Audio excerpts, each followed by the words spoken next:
Hello बच्चों, कैसे हैं आप सब। मैं हूं अभिसार सर और लेके आया हूं आप सबके बीच क्लास 6 का चैप्टर 2 जिसका नाम है इंट्रोडक्शन टू एमएस एक्सेल। तो चलिए बच्चों, इस चैप्टर की हम लोग इस चैप्टर की ओर बढ़ते हैं और इस चैप्टर को शुरू करते हैं।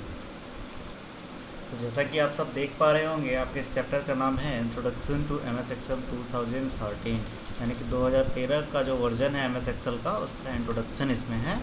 कैसा हमारा एमएस एक्सेल दिखता है, क्या है, कैसे खोला जाता है, इन सब चीज़ों के बारे में हमें इसमें पढ़ना है। ठीक है।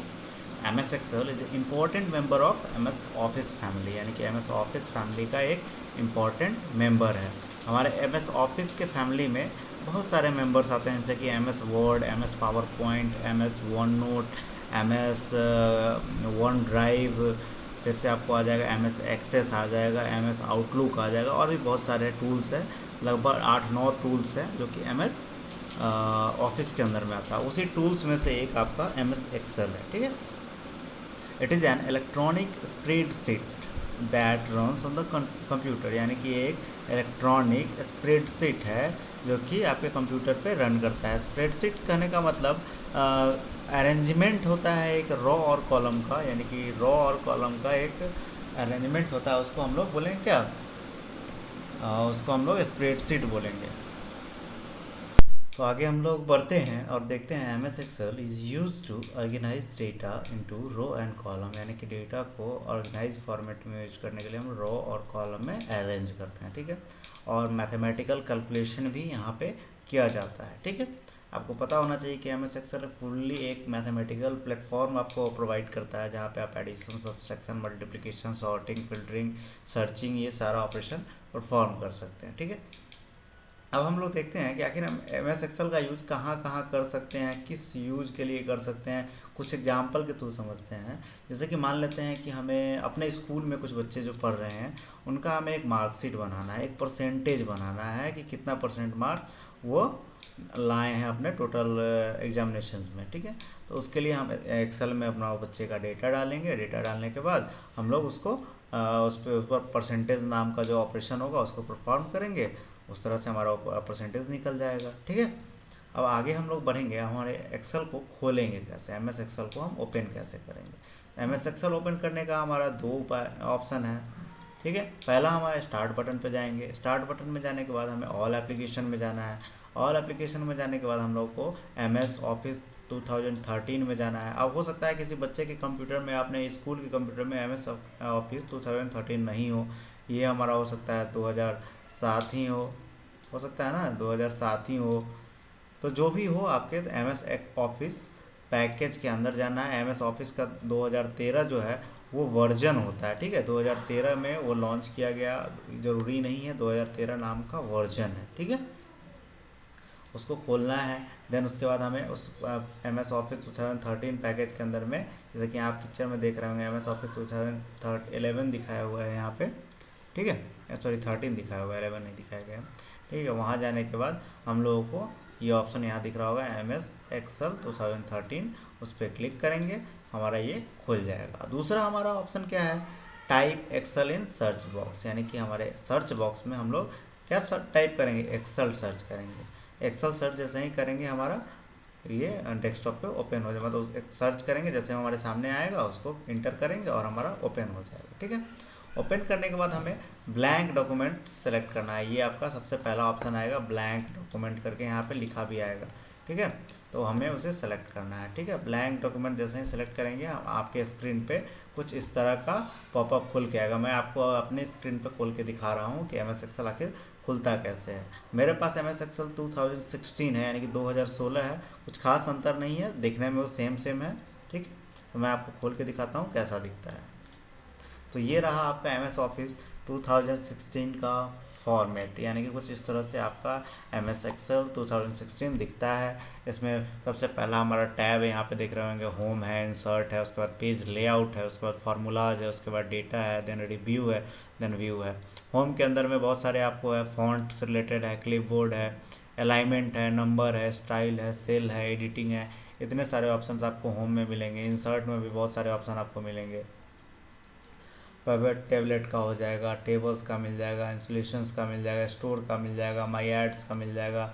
ये सारे कुछ ऑप्शन आपको इंसर्ट में मिल जाते हैं। पेज लेआउट में भी आपको प्रिंटिंग से रिलेटेड मार्जिंग वगैरह का ऑप्शन यहाँ पे मिल जाएगा, बैकग्राउंड मिल जाएगा, ये सारा चीज़ आपको यहाँ पे मिल जाएगा। उसके बाद आता है फार्मूला।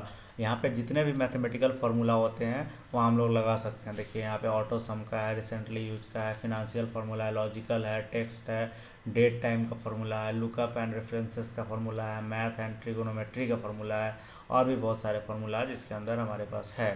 ठीक है, यहाँ पे और भी बहुत तरह के कैलकुलेशन हम लोग कर सकते हैं। फिर आता है हमारा डेटा। अब डेटा किस तरह का हमारा डेटा होगा, कैसे सॉर्ट करेंगे, कैसे फिल्टर करेंगे, एनालिसिस कैसे करेंगे, बहुत सारा ऑप्शन है जो कि एडवांस एक्सेल में आता है, जो आप लोगों को अभी हमको लगता है 8 में जाएंगे तब पढ़ना पड़ेगा, 8 या 9 में जाएंगे तब पढ़ना पड़ेगा। अभी हम लोगों को बेसिक इंट्रोडक्शन जानना है तो हम लोग चलेंगे होम टैब पे। होम टैब में आपका इस तरह से हमारा दिखता है। ठीक है, हमारा कुछ रो और कॉलम दिख रहे हैं। ये बीच का जो सेल दिख रहा है, रो और कॉलम के बीच का जो जगह दिख रहा होगा, जहाँ जहाँ ब्लैक ब्लैक आपको दिख रहा होगा, इसको हम लोग बोलते हैं सेल। आपको सेल के बारे में मैंने पहले ही बताया था, सेल किसको बोलते हैं, रो और कॉलम के बीच के स्पेस को हम लोग सेल बोलते हैं। ठीक है, अब हम लोग आगे पढ़ते हैं, फिर धीरे धीरे जब जरूरत पड़ेगा तो फिर मैं आपको MS एक्सेल के स्क्रीन पर ले जाके फिर से बताया करूँगा। ठीक है, अब हम लोग देखते हैं यहाँ पे क्या क्या चीज़ होते हैं, पार्ट्स ऑफ एक्सेल विंडोज़, यानी कि एक्सेल विंडोज़ के क्या क्या पार्ट्स। सबसे पहले हमारा टाइटल बार आता है, उसके बाद क्विक एक्सेस टूल बार कुछ यहाँ पे होता है, मैंने यहाँ पे आपको दिखाया था, फिर से दिखाता हूँ। क्विक एक्सेस टूल बार यहाँ पे आपको देखिए, जहाँ पे मेरा कर्सर घूम रहा है वो उसको हम लोग क्विक एक्सेस टूल बार बोलते हैं, ये वाला एरिया। ठीक है, उसके बाद हम लोग आते हैं ये रिबन, ये टोटल एरिया को हम लोग रिबन बोलते हैं। ये जो पूरा एरिया देखते हैं, फिर मैं दिखा रहा हूँ आपको, ये जो टोटल एरिया आप देख रहे होंगे, जितना भी ऊपर जहाँ मेरा कर्सर घूम रहा है, ये टोटल एरिया को हम लोग रिबन बोलते हैं। ठीक है, उसके बाद हमारा आता है नेम बॉक्स। तो यहाँ जो बॉक्स आपको दिख रहा हो इसको हम लोग नेम बॉक्स बोलते हैं। ठीक है, उसके बाद सिलेक्ट ऑल, यहाँ पे जैसे ही क्लिक करेंगे आप टोटल को सिलेक्ट आप कर सकते हैं, यहाँ पे क्लिक करने के बाद सिलेक्ट ऑल कर सकते हैं। उसके बाद रो हेडिंग, यानी कि ये रो का हेडिंग है, यानी कि रो का नंबर कितना है वो सब कुछ आपको यहाँ पे दिखाई देगा। ये जो टोटल एरिया है उसमें रो हेडिंग आपको दिखाई देंगे। ठीक है, उसके बाद ये जो हमारा है कॉलम हेडिंग दिखाई देगा। यहाँ पे ये जो आप देख रहे होंगे ABCDEFGH करके आपको दिख रहा होगा, ये आपका कॉलम हेडिंग है। उसका ये पूरा जो नीचे में सेल का दिख रहा है, जैसे कि ये जो पूरा स्पेस आपको दिख रहा होगा, ये टोटल सेल के रूप में ये सब सारा कुछ दिख रहा है, इसको हम लोग बोलते हैं वर्क स्पेस। यानी कि वर्क स्पेस यानी वैसा स्पेस जहाँ पे हम लोग काम कर सकते हैं। ठीक है, वर्क स्पेस हम लोग जहाँ पे काम करेंगे उसको वर्क स्पेस बोलेंगे। वर्क स्पेस आप देख रहे होंगे, पूरा वर्क स्पेस ही आपको है। ठीक है, आगे की ओर बढ़ते हैं हम लोग। फिर ये जो सेक्शन हमारा बचता है, जहाँ पे मैं अभी लाइन दे रहा हूँ, वो हमारा फार्मूला का है। ठीक है, यहाँ पे हम लोग फार्मूला टाइप करेंगे। उसके बाद यहाँ पे है सेल सीट टैब, यानी कि जितने सीट यहाँ पे हम लोग बनाएंगे, मैक्सिमम 255 सीट हम लोग बना सकते हैं, टोटल सीट वहाँ पे हम लोग बनाएंगे। ठीक है, अब जो करंट में ब्लैक कलर में दिख रहा होगा आपको यहाँ पे, इसको हम लोग बोलते हैं एक्टिव सेल। ठीक है, और यहाँ स्क्रॉल के लिए, ऊपर नीचे करने के लिए आपको स्क्रॉल बटन दिया हुआ है। यहाँ से आप सीट को बढ़ा सकते हैं, यानी कि वर्कशीट में सीट 1 है तो यहाँ प्लस करेंगे सीट 2 हो जाएगा, फिर प्लस करेंगे सीट 3 हो जाएगा। इस तरह से हमारा आगे की ओर बढ़ेगा। ठीक है, अब हम लोग जानते हैं वर्कबुक क्या होता है।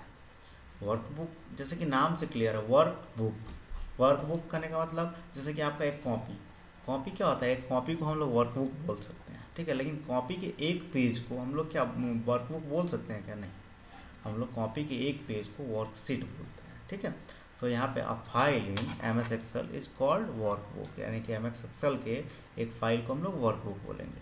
अ वर्कबुक में कंटेन 1 और मोर वर्कशीट, यानी कि हमारा वर्कबुक एक या एक से ज़्यादा वर्कशीट को कंटेन कर सकता है। ठीक है, अब हम लोग देखते हैं कि एक से ज़्यादा वर्कशीट कैसे हो सकता है, जरा हम इसको लाइव करके देखते हैं कि होता है कि नहीं होता है।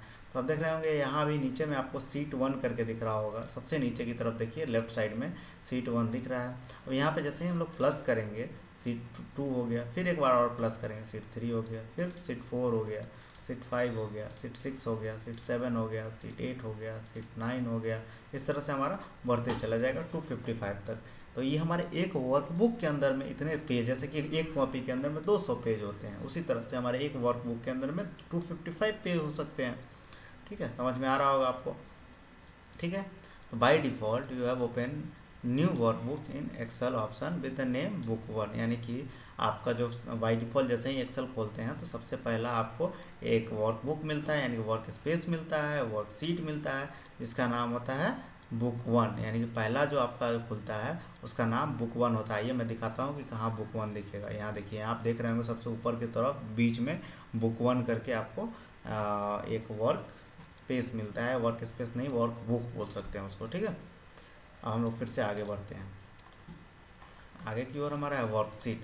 वर्कशीट के बारे में मैंने आपको बताया ही था। वर्कशीट किसको बोलते हैं, बताइए आप ही। यानी कि वर्कबुक के अंदर पाए जाने वाले जितने भी सीट होते हैं उसको हम लोग वर्कशीट बोलते हैं। कितने सीट हो सकते हैं, 255 सीट हो सकते हैं, ठीक है। अब हम लोग एक चीज़ और जानेंगे कि पहले रो और कॉलम किसको बोलेंगे, इसके बारे में हम लोग जानेंगे, ठीक है। तो जो हॉरिजेंटली होगा, यानी कि देखिए लाइन से मैं ड्रॉ कर रहा हूँ, जो ओरिएंटली होगा उसको हम लोग कॉलम बोलेंगे, ठीक है। लेकिन जो वर्टिकल होगा, वर्टिकल करने का मतलब ऐसे, जो ऐसे होगा उसको हम लोग रो बोलेंगे, और जो सीधा होगा उसको हम लोग कॉलम बोलेंगे, ठीक है। अब हम लोग एक चीज़ और जानेंगे कि हम कैसे पहचान पाएंगे कि कितने नंबर के रो होंगे, कितने नंबर के कॉलम होंगे। तो हर एक रो और हर एक कॉलम के लिए एक नाम असाइन किया गया है। कॉलम के लिए आप देख रहे होंगे ABCDEFGH ऐसा दिखा रहा होगा, ये कॉलम बोला जाता है। लेकिन रॉ के लिए 1 2 3 4 5 6 ऐसे करके ये इतना तक होता है। कितना है जोड़ लीजिए आप। तो हमारे एक एक्सेल के वर्कशीट में 1 से लेकर के 10,48,576 रोज हो सकते हैं। यानी कि टोटल रो हमारे कितना हो सकते हैं, 10,48,576, और टोटल कॉलम्स भी इतने ही होते हैं, ठीक है। अब हम लोग देखते हैं कितने रो और कितने कॉलम होते हैं, सॉरी कितने सीट होते हैं। इसके बारे में मैंने आपको पहले ही बता दिया, आपके बुक में ऐसा कुछ दिया नहीं हुआ है, तो मैं आपको पहले बता दे रहा हूँ कि एक्सेल के वर्कबुक में टोटल 255 वर्कशीट होते हैं। हमेशा याद रखेंगे आप लोग, ठीक है।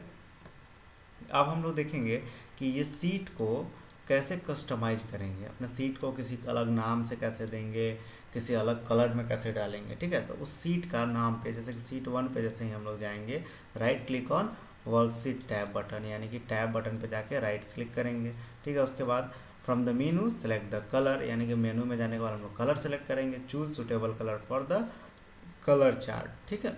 यानी कि सुटेबल कलर हम लोग वहाँ चूज करेंगे। ज़रा देखते हैं करके होता है कि नहीं होता। तो मान लेते हैं कि हमारा सीट 1 है, यहाँ पे जाएंगे। यहाँ पे हम लोग क्या करना है, सबसे पहले यहाँ पे हमें जाके क्या करना था, आप यहाँ पे देख लीजिए एक बार फिर से क्या करना है। हमें यहाँ जाने के बाद टैब कलर सेलेक्ट करना है, ठीक है। टैब कलर पे जाने के बाद वो हमारा हो जाएगा, ठीक है। जैसे ही मैंने सीट 1 पे क्लिक किया, अब देखेंगे यहाँ पे आपको टैब कलर दिख रहा होगा। मान लेते हैं कि टैब कलर को हम रेड ले लेते हैं, ठीक है। रेड ले लिए, टैब का कलर आप देख रहे होंगे चेंज हो गया। हो सकता है आप सीट 3 है, इसको चेंज कर देते हैं, इसको चेंज करके हम लोग येलो कर देते हैं। चलिए येलो कर दिए। अब देखिए इस दोनों का कलर चेंज हो गया ना, सीट 1 का कलर रेड हो गया, इसका कलर येलो हो गया। इसी तरह से हम अपने टैब को अलग अलग कलर में भी कस्टमाइज कर सकते हैं, ठीक है। आगे बढ़ते हैं हम लोग फाइल टैब की ओर। अब फाइल टैब क्या होता है, ठीक है। File tab option are mostly related to file management such as opening new और existing worksheet file, saving, printing etc। Click on account to change office theme, ठीक है। तो इसका काम होता है बेसिकली फाइल मैनेजमेंट का, यानी कि फाइल को सेव करना और वहाँ से फाइल को प्रिंट करना, और भी बहुत सारे काम होते हैं। और MS ऑफिस में जाके उसका थीम चेंज करना, ये हमारे फाइल टैब का काम होता है, ठीक है। अब हम फाइल टैब के अंदर कितने ऑप्शन आते हैं इसके बारे में मैं आपको ज़रा दिखा देना चाहता हूँ। जैसे कि मैंने फाइल पे क्लिक किया, ये देखिए इतने सारे ऑप्शन आपके अंदर में आ गए। New, open, save as, print, share, export, close, ये सारे चीज़ आपके अंदर में आएंगे। ये किसके नाम से अकाउंट है, तो आप देख रहे होंगे यहाँ पे मेरे नाम से अकाउंट है, मेरा नाम भी यहाँ पे आपको दिख रहा होगा, ठीक है। ये कब ओपन किया गया, ये सारा कुछ दिखता है यहाँ पे, ठीक है। तो हम लोग आगे की ओर बढ़ते हैं अपने, ठीक है। The quick access tool bar. Quick access tool bar का काम क्या होता है, यानी क्विक एक्सेस से क्या समझते हैं, जो बहुत जल्दी हम लोग एक्सेस कर सकें। तो जल्दी एक्सेस करने के लिए कुछ कमांड हमारे क्विक एक्सेस टूल बार में दिए गए हैं, कुछ इस तरह से दिखाई देते हैं। मैं आपको लाइव भी दिखाऊंगा। तो इसके अंदर पहला जो होता है वो सेव के लिए होता है, दूसरा होता है अंडू के लिए, तीसरा होता है रीडू के लिए, और चौथा होता है हमारे कुछ ऑप्शंस यहाँ पे मिलेंगे उसके लिए, ठीक है। तो ये हमारे कहाँ मिलेंगे, ये हमारे लेफ्ट अप कॉर्नर पे दिखाई देगा, ठीक है। तो हम लोग देखेंगे ये कहाँ पे होता है, ज़रा इसके बारे में हम लोग चेक करते हैं। तो आप यहाँ देख रहे होंगे लेफ्ट साइड अप में ये कुछ ऑप्शन आपको दिखाई दे रहे होंगे। यहाँ पे मैं कर्सर रखूँगा तो यहाँ सेव दिखा रहा है, यहाँ पे हम कर्सर रखेंगे तो यहाँ दिखा रहा है अंडू, यहाँ पे कर्सर रख रहे हैं तो देखिए कांट रीडू। अभी क्योंकि मैं डेटा कुछ बनाया नहीं हूँ इसलिए कांट रीडू लिख रहा है, कोई डेटा मैं बनाया रहता तो वहाँ रीडू दिखाई देता। यहाँ पे एक बटन और है जिसको हम लोग बोलते हैं customise quick access tool bar, यानी कि इसको इसमें से हम जो भी बटन चाहेंगे हटा भी सकते हैं और जोड़ भी सकते हैं। इसके अंदर भी कुछ ऑप्शंस यहाँ पे होते हैं, ये सब चीज़ें, ठीक है। फिर आगे बढ़ते हैं हम लोग, हमारा नेक्स्ट है टाइटल बार। टाइटल बार क्या होता है, यानी कि ऊपर का जितना भी पोर्शन होता है उसको हम लोग टाइटल बार बोलते हैं, ठीक है। ये इसमें हमारे फाइल का नाम दिखाई देगा, ये सारे कुछ दिखाई देंगे। मैं इसका भी एग्जांपल आपको दिखाने वाला हूँ कुछ देर में, ठीक है। उसके बाद रिबन। रिबन क्या होता है, रिबन होता है एक प्लेस होता है, हॉरिजेंटल प्लेस होता है, ठीक है। वहाँ पे सारे ऑप्शन यानी कि MS एक्सेल के जितने भी ऑप्शंस होते हैं वो सब आपको रिबन के अंदर में दिखाई देते हैं। यानी कि ये जो एरिया आपको है कुछ इस तरह का एरिया जो है ये हमारा रिबन बोला जाता है। ये टोटल एरिया हमारा रिबन बोला जाता है। इसमें फाइल आता है, होम आता है, इंसर्ट आता है, पेज लेआउट आता है, फार्मूला आता है, डेटा आता है, रिव्यू आता है, व्यू आता है, साइन इन आता है, सारा कुछ हमारे किसके अंदर आता है, रिबन के अंदर आता है, ठीक है। अब हम लोग आगे की ओर बढ़ेंगे फिर से। अब हमारा क्या क्या है इसके बारे में ज़रा जानते हैं। हम यहाँ पे सबसे फर्स्ट में हमारा दिखाया गया फार्मूला बार। फार्मूला बार क्या है भाई, it is displayed below the ribbon. This bar shows the character and formulas that you enter that active cell, यानी कि किसी भी एक्टिव सेल में आप फार्मूला जो इंटर किए हुए हैं उसको दिखाएगा। यानी कि यहाँ पे ये जो दिख रहा होगा आपको इसको हम लोग फार्मूला बार बोलते हैं। मैं दिखा रहा हूँ आपको, हमारा ये जो एरिया है ये जहाँ पे मेरा कर्सर अभी घूम रहा है जहाँ पे एफेक्ट्स लिखा हुआ है ये मेरा फार्मूला बार है। यहाँ हम लोग कोई भी फार्मूला लिखेंगे, जैसे कि मैं यहाँ पे लिख देता हूँ इक्वल टू सम। देखिए यहाँ पे कुछ फार्मूला आपको दिखाई दे रहा होगा। अब सम के अंदर में हम लोग कौन कौन सा सेल लेंगे, फर्स्ट पहले ये सेल ले लेते हैं। सम में मान लेते हैं कि डेटा मैं ले रहा हूँ 50 और कॉमा दे रहा हूँ और फिर दे रहा हूँ 40। अब जैसे ही मैं इसको बंद करूँगा देखिए वहाँ पे 90 ऑप्शन यहाँ पे आ गया ना 90। वैसे ही हम लोग फार्मूला यहाँ पे टाइप, अभी क्या फार्मूला है फिर यहाँ दिखाई दे रहा है आपको, इसको हम लोग फार्मूला बार बोलते हैं, ठीक है। आगे हम लोग बढ़ते हैं नेम बॉक्स। तो नेम बॉक्स क्या होता है, एक्टिव सेल का नेम बताता है, यानी कि जो सेल पे आप करेंटली काम कर रहे हैं उसको हम लोग नेम बॉक्स बोलते हैं, उसका नाम यहाँ शो करेगा। देखिए जैसे कि मैं अभी A1 पे काम कर रहा हूँ, ठीक है, तो यहाँ A1 दिखाई दे रहा है। कैसे हम लोग पता करेंगे कि A1 ही है, तो A और 1 A1। अब मान लेते हैं ये कौन सा सेल है, इसके बारे में ज़रा पता करते हैं क्या है। देखिए यहाँ पे क्या दिखा रहा है I और 6, I6 दिखाई दे रहा है, आपको दिख रहा होगा। यहाँ पे नेम बॉक्स हो गया, ठीक है। अब हो सकता है यहाँ इसको चेक करते हैं कि कौन सा है, दिखा रहा है N18 यानी कि N और 18 नंबर सेल में है, यहाँ देखिए। इसी तरह से हमारा नेम बॉक्स काम करता है। अब आता है status bar. The status bar appear at the very bottom of the Excel window, यानी कि एक्सेल का जो वेरी बॉटम यानी कि सबसे नीचे वाला जो विंडो होता है सबसे नीचे वाला, वहाँ पे हमारा स्टेटस बार दिखाई देता है। और स्टेटस बार में क्या दिखाई देता है, कितने लाइन आप लिखे हैं कितने नहीं लिखे हैं उन सब चीज़ों के बारे में यहाँ पे दिखाई देगा। कितना वैल्यू कैलकुलेट किया, किसका एवरेज क्या है, सम क्या है, मिनिमम मैक्सिमम, ये सब कुछ आसानी से आपको वहाँ से दिखाई देगा। राइट क्लिक करके आप उसमें कुछ ऑप्शन भी चेंज कर सकते हैं। ये कैसा दिखता है इसके बारे में मैं आपको दिखा देता हूँ। तो ये जो हमारा आप देख रहे होंगे रेडी दिख रहा है यहाँ पे, ये हमारा स्टेटस बार है। यहाँ मैंने कोई डेटा लिया नहीं है इसके कारण आपको कुछ दिखाई नहीं दे रहा होगा। मैं कुछ डेटा ओपन करके दिखाता हूँ तो आपको समझ में आएगा। तो आप देख रहे होंगे आपके सामने कुछ डेटा खुला हुआ है जिसमें कुछ बच्चों का नाम और मार्क्स लिखा हुआ है। ये मैंने क्लास 7 के बच्चों को पढ़ाने के लिए मैंने बनाया था। तो यहाँ पे जैसे ही हम ये तीनों को सिलेक्ट करते हैं, देखिए अब क्या होगा, ये तीनों को मैंने सेलेक्ट किया और नीचे में देखिए आप एवरेज देखिए, एवरेज दिखा रहा है, काउंट दिखा रहा है और सम भी दिखा रहा है, तीनों चीज़ दिखा रहा है। तो ये कैसे दिखा रहा है, जब हम सेलेक्ट कर रहे हैं कहाँ दिखा रहा है, स्टेटस बार में दिखा रहा है। तो इसी को हम लोग स्टेटस बार बोले हैं। लेकिन जैसे अनसेलेक्ट कर देंगे तो कुछ भी नहीं दिखाएगा। फिर हो सकता है इस सारे को सेलेक्ट करते हैं, इस सारे डेटा को मैंने सेलेक्ट कर लिया, एवरेज भी दिखा रहा है, काउंट भी दिखा रहा है और सम भी दिखा रहा है, सारा कुछ दिखाई देगा आपको स्टेटस बार में, ठीक है।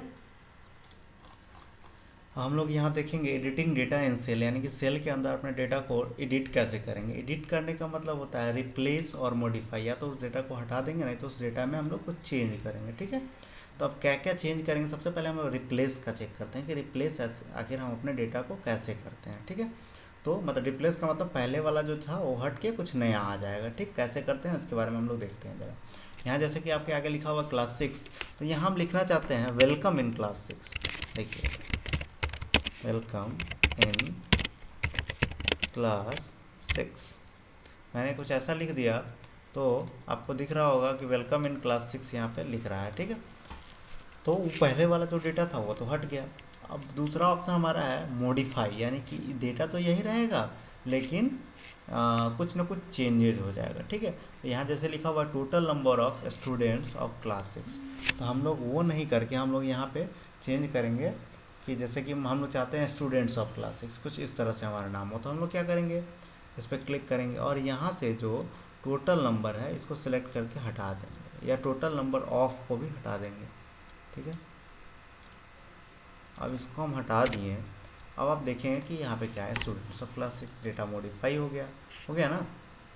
तो कुछ इस तरह से हमारा डेटा मॉडिफाइंग का काम होता है। ठीक है, हम लोग आगे की ओर बढ़ेंगे। आगे आपका है moving around in the worksheet, यानी कि वर्कशीट के अंदर हम लोग कैसे मूव करेंगे। यानी अप एरो दबाएंगे तो क्या होगा, डाउन एरो दबाएंगे तो क्या होगा। अप एरो दबाएंगे तो 1 रो अप जाएंगे, डाउन एरो दबाएंगे तो 1 रो डाउन जाएंगे, left arrow plus shift plus tab की दबाएंगे तो मूव 1 कॉलम लेफ्ट, यानी कि एक कॉलम लेफ्ट जाएंगे। राइट एरो और टैब दबाएंगे तो एक कॉलम राइट जाएंगे। पेज अप करेंगे तो एक स्क्रीन से दूसरे स्क्रीन जाएंगे। पेज डाउन करेंगे तो दूसरे स्क्रीन पे जाएंगे। होम बटन पे जाएंगे तो क्या है, move to the first column of the row. Control plus down arrow दबाएंगे तो move to the last row. Control plus up arrow बताएंगे तो फर्स्ट रो पे चले जाएंगे। कंट्रोल प्लस लेफ्ट एरो दबाएंगे तो move to the first column पे चले जाएंगे। कंट्रोल प्लस राइट एरो दबाएंगे तो move to the last column पे चले जाएंगे। कंट्रोल प्लस होम दबाएंगे तो सेल के A1 नंबर पे चले जाएंगे। कंट्रोल प्लस एंड दबाएंगे, move to the common cell of the last use row और कॉलम, यानी कि जो लास्ट यूज हम लोग करें।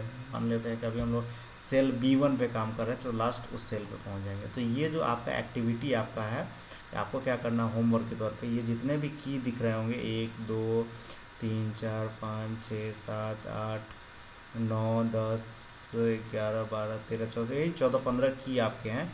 ये आपको अपने कॉपी में कुछ इसी तरह से लिखने हैं। की का नाम लिखना है और फंक्शन क्या है, ये सारा कुछ आपको अपने कॉपी में लिखना है कुछ इस तरह से और याद करना है। ठीक है, तो आज के क्लास में हम लोग इतना ही रहने देते हैं। अगले क्लास में हम लोग देखेंगे गो टू सेल्स क्विकली, यानी किसी सेल पे हम लोग क्विकली कैसे जाएंगे गो टू बटन की हेल्प से। ठीक है, तो अगले क्लास में हम लोग ये समझेंगे। अगले क्लास में उम्मीद है कि आपका ये चैप्टर समाप्त भी हो जाएगा। ठीक है, हम लोग अगले क्लास में ये चीज़ समझेंगे।